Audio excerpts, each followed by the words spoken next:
de se esperar que tenha pelo menos um horizonte A presente nesse solo, né? Então, o que eu fiz? Vamos tirar uma amostra mais da camada superficial, que é onde a gente espera que tenha o ar, né?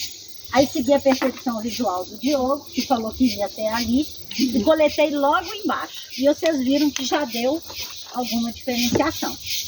Então, aqui a gente tem um horizonte A e um horizonte B, tá? Vou aproveitar aqui e falar um pouquinho, né? Resgatar um pouquinho do que a gente falou da matéria orgânica.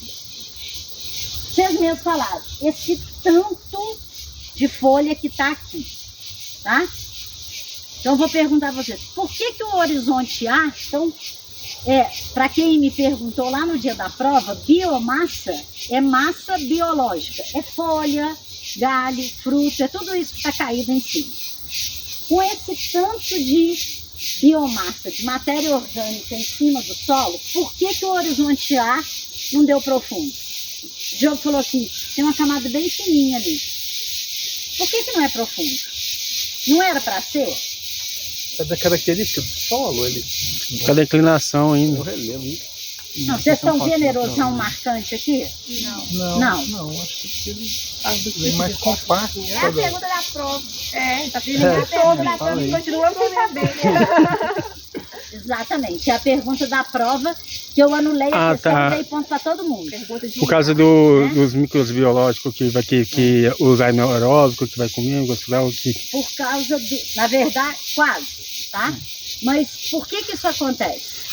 Porque, vocês estão vendo, está produzindo muito, né? Por que está produzindo muita vegetação, muita folha? Porque o clima e a temperatura favorecem, né? Então, o Brasil, as regiões intertropicais produzem muita material verde, porque tem alta temperatura e tem disponibilidade de água, né? Então, a gente tem essas duas condições favorecendo essa produção grande de matéria orgânica. No entanto, a mesma condição que favorece a produção, gente, favorece decomposição. Todo mundo aqui que já viu qualquer episódio dessas séries CSI da vida, de investigação, fala assim, no verão, que passa quase sempre lá nos Estados Unidos, né, e fala assim, nossa, é quase impossível reconhecer o corpo porque a taxa de decomposição já está muito alta, né? A mesma coisa acontece com as folhas. Quem decompõe essa vegetação são micro-organismos. Eles são aeróbicos, não são anaeróbicos. Anaeróbicos é só em condição lá do gleissol, tá? Mas os micro-organismos que decompõem a matéria orgânica, eles também, o metabolismo deles também está diretamente relacionado com temperatura e disponibilidade de água. Então, apesar de ter uma produção muito grande, a decomposição é muito rápida. Então, a folha cai aqui, rapidamente ela apodrece. Apodrece em que contexto? A maior parte da folha, que a composição dela é carbono, volta para a atmosfera na forma de CO2. Os micro-organismos usam as folhas como alimento. Então, eles comem aquela folhinha, tá? Respiram o oxigênio e pega o carbono que estava presente lá na folha e devolve para a atmosfera na forma de CO2. A gente está fazendo isso nesse momento. A gente está decompondo a matéria orgânica que a gente comeu. Tem gente que já esqueceu, porque eu já ouvi um monte de gente falando que está com fome e mais uma turma perguntando se já estava na hora do lanche, já estava na hora do intervalo. Então, assim, né, tem gente que já acabou a matéria orgânica que tinha. Mas tem as boquinhas nervosas, os micro-organismos, tá vendo? Tudo acelerado. Né? O micro-organismo que atinge aqui, por que o horizonte A não fica profundo? Que as mesmas condições que favorecem a produção, favorecem a decomposição da matéria orgânica.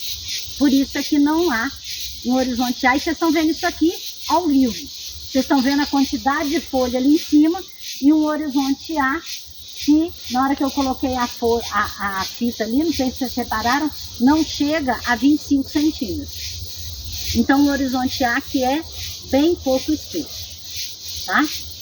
Então, isso é um aspecto importante em termos de como que a matéria orgânica, por isso que aquilo que Diniz perguntou sobre a pobreza do solo, o fato daqui, por isso que a ciclagem aqui é tão eficiente. O cálcio que está presente na folha também, né? Ou se a gente pensar num exemplo do dia a dia, né? A banana, né? Que tem muito potássio. O potássio que está presente na banana, se a fruta cai, apodrece rapidamente, o potássio fica liberado, a planta absorve de novo e vai produzir outra banana. Tá? Você tem uma casca de banana aí? Nesse momento não, tá? Mas, então, gente, a gente tem esse tipo de comportamento grande, por isso a ciclagem é tão eficiente. Isso acontece na Amazônia, por isso que a gente escuta falar que a Amazônia tem solos muito pobres, tá? Tem mesmo, tá? Exatamente, o que mantém a floresta é a própria floresta, é um processo de ciclagem contínuo de nutrientes. Por isso que falam que se continuar o desmatamento lá pode virar uma área de um deserto. Não, o solo não vai ter o nutriente para fazer a vegetação crescer de novo. Exatamente. E os solos de lá, a maior parte da Amazônia tem latossolo presente, que são solos muito evoluídos, mas são solos que, por definição, são solos muito pobres. Então eu posso falar que quanto maior a presença de biomassa, menor vai ser o horizonte A. Não necessariamente. Depende da temperatura. Depende das condições de temperatura, exatamente. Tá? Por exemplo, nas regiões mais altas, nas regiões serranas, se vocês saírem daqui e irem para a direção de Barbacena, Barbacena é famoso em Minas porque está frio, né? Na época de frio, fala assim, a temperatura mais baixa da região da zona da mata foi lá em Barbacena, porque Barbacena é mais alto. Se você for lá, a produção de biomassa lá se separa daqui. Só que lá você tem horizonte A de mais de 1 metro de profundidade. Por quê? Porque a temperatura continua mantendo a vegetação crescendo, mas diminui a taxa de decomposição, porque os micro-organismos ficam mais preguiçosos. Ah, tá. Não é igual aqui que o clima é mais favorável. A decomposição. Lá tem produção, porque tem espécie que cresce em clima mais frio, espécie vegetal, mas a decomposição fica menos acelerada. Tá? Então nem sempre você vai poder fazer essa relação direta, vai depender muito da temperatura. Tá? Bom, então, gente, primeiro, né, chamar a atenção dessa espessura do horizonte A. E segundo, tá, chamar a atenção, mostrar para vocês uma coisa diferente que tem nesse solo que a gente não viu até agora, tá? Que vocês não viram até agora. Eu preciso mostrar grupinho por grupinho, porque é uma coisa detalhada aqui. Alguém está anotando? Eu queria um lápis ou uma caneta só para eu apontar aqui para vocês poderem ver. Tá? Então, eu já vou adiantar o que é, tá? E para explicar para vocês. Esse solo aqui, gente, é um argissolo, tá? Das classes de solos principais que a gente viu, né? É um argissolo.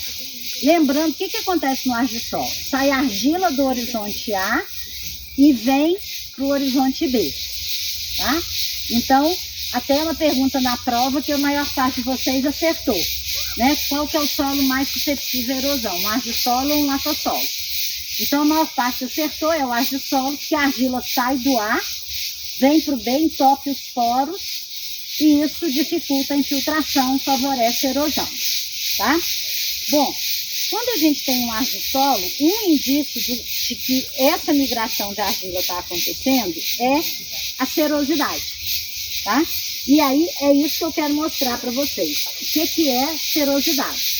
Que eu falei para vocês em sala que é um brilho que dá. Se vocês olham e falam assim, nossa, mas esse sol não está brilhando. É só para vocês entenderem que esse brilho não é um brilho que você vai chegar aqui, é um reflexo igual no espelho. É uma coisa que a gente procura, tá?